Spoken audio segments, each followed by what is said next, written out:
여러분 안녕하십니까. 오늘 유튜브를 여는 이유는 굉장히 어려운 이야기입니다. 그래서 엄마들이 정신 차리지 않으면 고쳐지지 않는 병입니다. 어떤 분이 그래요. 정신분열증도 식이요법으로 고쳐질 수 있나요? 라고 하는 질문을 받았습니다. 그래서 그 내용을 정리해서 말씀을 드리도록 하겠습니다. 정신분열증을 고치고자 한다면 우선적으로 식습관을 바꿔야 되는 건 맞습니다. 식습관을 바꿔야 되는 건 맞는데 그 중에 식습관을 바꾸려면 이 혀에 미각이 되살아나도록 하는 그것부터 시작해야 됩니다. 그 미각이 되살아나게 하는 것은 아연입니다. 아연이 부족한 상태로는 미각이 절대 되살아나지 않습니다. 이해가 있습니까? 네, 오늘 그 얘기를 하도록 하겠습니다. 아연이라고 하면 우리가 그 하얀 파이프들, 그건 전부 다 아연 도금한 거죠.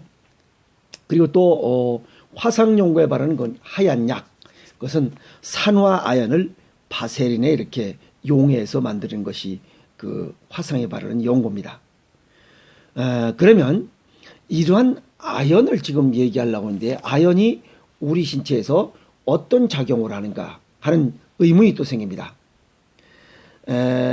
아연은 미각 회복하는 데 아주 중요한 역할을 하고 있고 아연이 부족하면 이 미각이 둔해집니다. 또 공교롭게도 미각이 둔해지되 단맛의 설탕과 인공 감미료에는 아주 민감하게 반응을 해서 몹시 달게 느껴지는 이러한 또 역효과도 나타납니다. 그래서 아연이 부족하면 계속 단맛을 찾게 되어 있습니다. 아연의 생리작용은 아주 굉장히 다양합니다. 여러 가지가 있습니다. 탈모도 진행되고 미각 또 후각도 문제가 생기고 정력도 떨어지고 또 상처가 나도 회복이 잘 안 되는 여러 가지 아이들의 성장 발육도 떨어지고 하는 것들이 많습니다. 그 중에 오늘은 미각에 대해서만 정리하도록 하겠습니다. 아연이 부족하면 아주 단 것에 집착을 하게 되어 있습니다. 그래서 설탕의 노예가 되는 거죠. 예를 들면 정백 가공식품에는 정제 과정에서 아연이 거의 다 제거됐다고 보면 됩니다. 백미는 75%, 표백 소맥분은 78%, 백설탕은 98%가 전부 다 아연이 제거된 상태라고 볼 수 있습니다. 그러면 아연이 풍부한 음식은 없어. 성질 급하면 바로 들이댑니다. 굴, 조개, 녹황색 야채, 양파, 밀기울, 우리가 그 개떡이라고 해먹는 그 밀기울, 그 다음에 소, 닭, 돼지, 간, 장어, 멍게에도 있고 계란 노른자에도 이러한 아연들이 풍부합니다. 그래서 자연의 음식을 먹을 때는 가능한 조리를 최소화하는 것이 아연을 보충하고 미각을 되살리는 이런 식습관이다라고 얘기할 수가 있습니다. 우유나 가공식품에는 이런 아연이 부족한 실정이다 이렇게 볼 수가 있습니다. 현대인들이 지금 좋아하고 있는 서구식 식사죠. 그게 뭐죠? 햄버거, 피자, 과자 나부랭이, 조리 설탕 들어간 음식들, 이 다 들쩍지근하고 다 맛있잖아요. 이런 것들은 다 알고 보면 빈 껍데기 식사입니다. 이 주부들이 직장을 다니다 보니까 남편이나 아이들이 가공식품, 인스턴트 음식을 먹을 수밖에 없어요. 그런데 이런 아이들이 인스턴트 음식 속에는 이런 아연이 없잖아요. 그러니까 달콤한 걸 자동적으로 먹게 돼 있어요. 그런데 그런 아이들 보고 설탕 먹지 말아라, 먹으면 안 된다라고 얘기해봐야 아무 소용이 없습니다. 가장 훌륭한 대책이라고 하는 것은 아연이 풍부한 자연의 식품을 이렇게 먹도록 식생활이 개선돼야 됩니다. 엄마 교육이 필요한 이유가 바로 거기에 있습니다. 엄마 교육이 되지 않고는 이러한 이 아연 부족을 메꿀 수가 없습니다. 그래서 엄마가 알아야 됩니다. 햄버거, 피자, 스팸 이런 것들 먹으면서 어떻게 아이들의 이런 아연 부족을 메꿀 수 있냐? 그건 불가능합니다. 그래서 아연을 보충해주면 단 것을 덜 찾게 됩니다. 그래서 설탕을 못 먹게 할 것이 아니라 아연에 매달리는 식생활을 개선해야 된다. 아니, 혁명을 해야 됩니다. 뒤에 더 무서운 얘기를 해야 되기 때문에 혁명을 해야 된다고 이렇게 강조하는 이유입니다. 아연은 혓바닥의 미각신경을 정상화시키고 또 이 대뇌에 있는 미각중추를 정상화시키는 작용이 확인되고 있습니다. 한국의 사례, 여기 제가 알고 있는 사람을 하나 소개하면, 어려서부터 뭐 중고등학교 때 계속 그 콜라 페트병 하나를 매일 먹는 거예요. 엄마가 돈을 안 주니까 외상으로 사다 먹습니다. 게다가 이놈이 저혈당 증세가 나오고 중학교 때부터 치아가 다 손상되고 성적은 떨어지고 성질은 더러워지고 난폭해지고 막 집어던지고 막 난리치는 놈이었어요. 그런데 군대를 가야 되니까 어쩔 수 없이 군대 갔습니다. 군대 가서 규칙적인 생활하고 이렇게 단 걸 먹지 못하고 이런 음식을 하다 보니까 건강한 지금 모습으로 장가 들고 잘 살고 있습니다. 단맛을 먹으면 일시적으로 피로를 해소할 수는 있습니다. 그러나 장기적으로 볼 땐 역효과가 발생합니다. 역효과라는 것은 저혈당증이 유발됩니다. 저혈당증이 유발되면서 신장 기능이 저하되고 뇌신경을 둔화시키는 이런 결과가 나타나기 때문에 그렇습니다. 그러니까 사람들이 피곤하고 뭐 어쩌고저쩌고 해서 보면 당뇨병인 줄 알고 하면 혈당치는 정상입니다. 그런데 나중에 보면 저혈당증으로 인한 혈당 곡선이 쭉 떨어지는 결과를 찾아볼 수가 있습니다. 그런데 중요한 것은 이 우리 몸에 나타난 저혈당증은 식후 5시간에서 6시간 뒤에 나타나기 때문에 식후 1시간에서 3시간 이내에 찾는 이런 혈당 검사로서는 찾을 수가 없습니다. 전부 다 정상이기 때문에 저혈당증이 나타날 수가 없다는 이런 문제입니다. 아시겠습니까? 그럼 저혈당증이 나타날 수 있는 것은 식후 5시간이 6시간 지나야 되는 시간은 언제냐? 바로 밤에 잠을 자는 시간입니다. 밤에 잠을 자는 시간이에요. 그때쯤 되면 이런 저혈당 증상이 나타납니다. 그래서 저혈당 증상이 나타나게 되는 가장 근본적인 원인은 인스턴트 음식과 육가공식품, 그 다음에 설탕이 많이 들어간 음식들입니다. 감미품들, 전부 다 사먹는 음식들이라고 보면 됩니다. 그런 음식들을 먹으면 저녁에 저혈당증이 나타나는 이런 혈당 곡선이 쫙 떨어지는 이런 결과가 나타납니다. 그러면 이 저혈당증이라는 것은 정신분열증의 문고리입니다. 그래서 저혈당증이 나타나면 반드시 정신분열증 증세가 나타나게 되어 있습니다. 출입문입니다.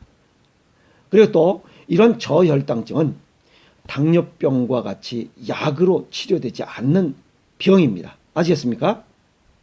그래서 식생활 개선만이 치유할 수 있는 이러한 저혈당증의 문제를 얘기하는 겁니다.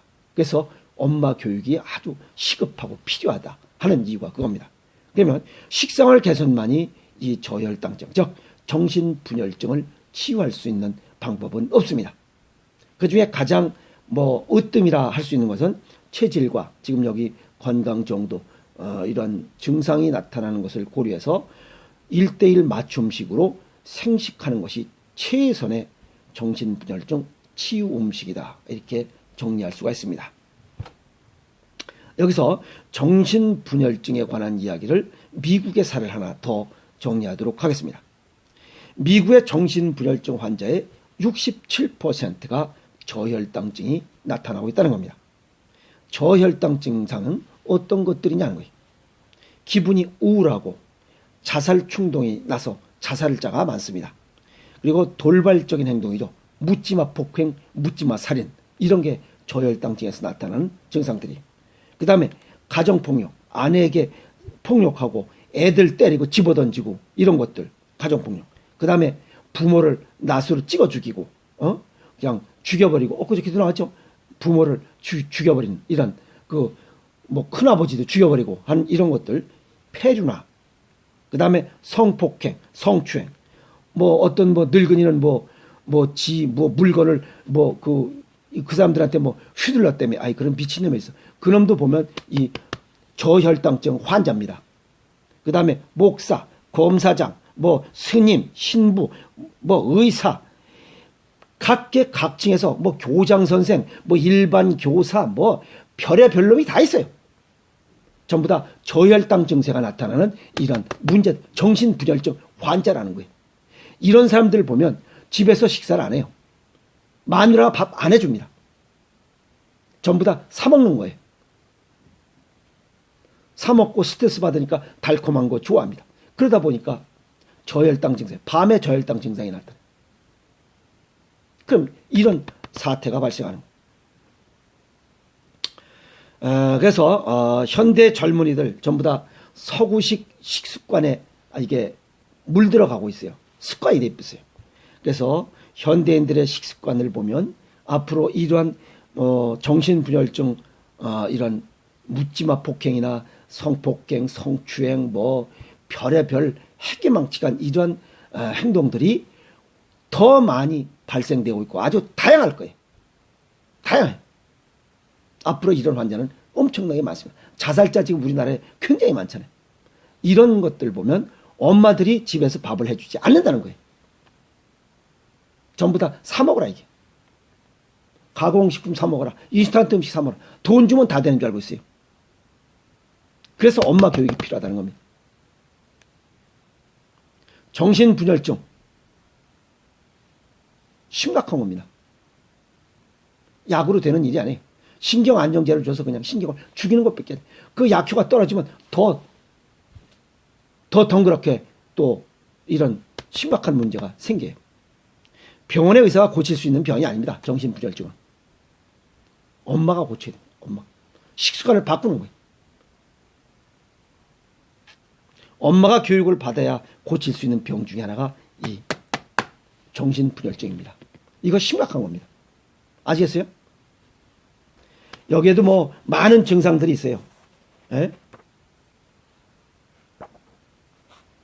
그런 증상들이 있으니 어쨌든 정신분열증이라고 하는 거, 이거 아연이 보충되지 않고는 이 정신분열증 환자, 저혈당증을 개선할 수가 없습니다. 거꾸로 들어가 보면.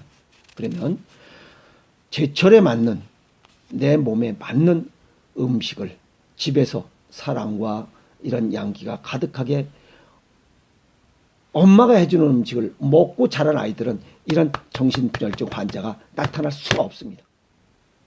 엄마가 직장 가서 돈 번다고 아새끼들은 다 망가지고 있고 집안은 풍지박고 있어요.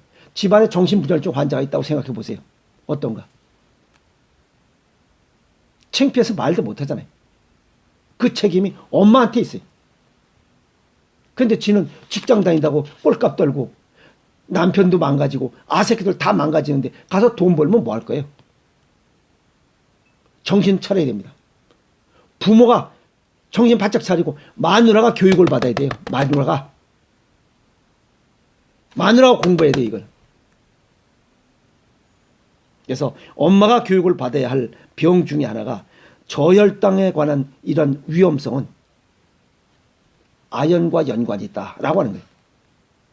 아연은 이런 아연이 부족한 음식들을 자주 먹는 이런 서구식 식습관에서는 이런 서구식 지금 미국이나 이런 데서 발생하고 있는 이러한 병들로 지금 점점 환자들은 증가해 가고 있다는 그런 사실을 정신 똑바로 차리고 들어야 돼요.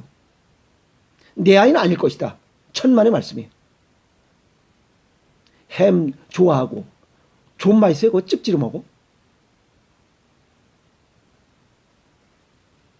인스턴트 음식, 육가공 음식, 설탕이 많이 들어가. 지금 바깥에서 먹는 건 모든 게 설탕 안 들어가는 음식이 어디 있어요. 스테비오사이트, 아스파탐. 이런 음식을 자주 먹는 우리 현대인의 지금 식습관이라면 앞으로 저혈당으로 인한 정신분열증 환자는 점점 증가할 것이다라고 하는 거예요. 그래서 이번에 어떤 분이 질문하신 내용, 정신분열증 이런 것도 생식으로 되나요? 라고 질문하길래 지금 정리해서 말씀을 드리는 겁니다. 그래서 엄마가 알아야 되고 엄마가 교육을 받아야 고칠 수 있는 병이 정신분열증, 정신병이라는 겁니다. 엄마가 정신 바짝 차려야 됩니다. 아시겠습니까? 오늘 여기까지 하겠습니다. 어이!